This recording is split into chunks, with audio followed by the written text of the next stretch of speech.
Ese nawe ibintu bijya bikubangamira? Hari ukuntu uba wibereye nka chat cyangwa se kuri social media bagahita kuzanira video byamamaza gutya ugasanga birakubangamiye cyangwa se biragutindije bitewe n'ibintu uri gukora kuri social media.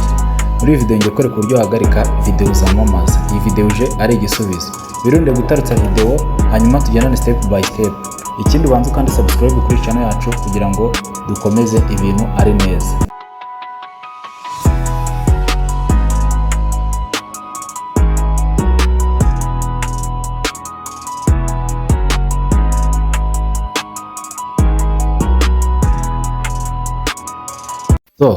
Ntabatindiye rero nkuko nari mbibabwiye, reka duhite dutangira. Urafata telefone yawe hanyuma uraza muri application bisanzwe, uraza urebe settings. Dore ngiye hano uraza urebe iyi settings, hanyuma icyo ukora urahita uyifungura. Ukifungura uraza hano hejuru muri search, ahangaha hano hejuru muri search, ahangaha usanzwe ushakira ibintu. Dore ngaha ku bantu batari kuhabona, hanyuma urandikamo ijambo DNS. Andikamo DNS gutya, hanyuma urahita ukora iki? Urategereza gatoya usacinge. Mwibutsa kubanza gukanda subscribe nyaboneka, ugafungura inzogera kugira ngo video tunyujije kuri channel yacu ujye tuyibona mu ba mbere. Hanyuma urahita kuzanira ijambo rimeze cyangwa private DNS. Urahita urikoraho gutya.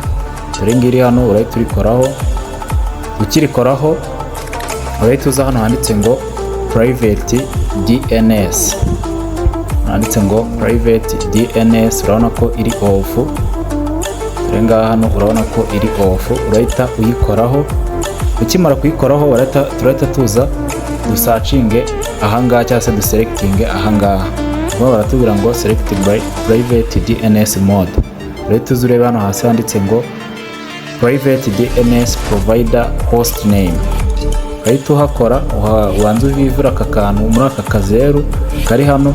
Ukimara kuhakoraho urahita wandika iri jambo ngiye kukubwira. Urandikamo dns.adguard.com gutya mbikweretse. Urandikamo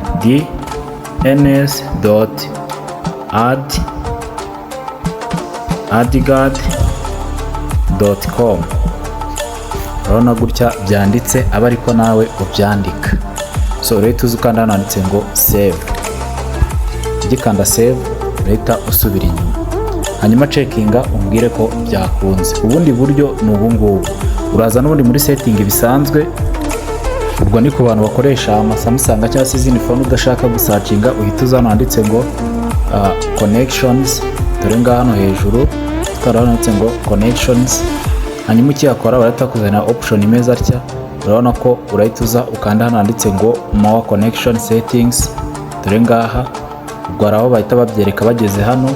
Urahita uhakanda, hanyuma ukiyakanda barahita kuzanira ya private DNS. Dore ngiyi hano, hanyuma uze wayikoraho. Ukimara kuyikoraho urahita uza n'ubundi nkuko twabikoze mbere, uvivure muri aka kantu hano, then uhita wandikamo aya magambo dns.adguard.com. Uhita ukanda save hano.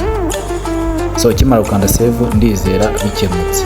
Niba byakunze byandike muri comment. Ikindi tubagirwa kudufollowinga kuri social media zacu ni RN-Tech. Banza ukanda subscribe kuri channel, utere comment, hanyuma urayikinga video yisharinge ku nshuti zawe kugira ngo nazo zimenye aka kantu. Tuzabona muri video y'ubutaha.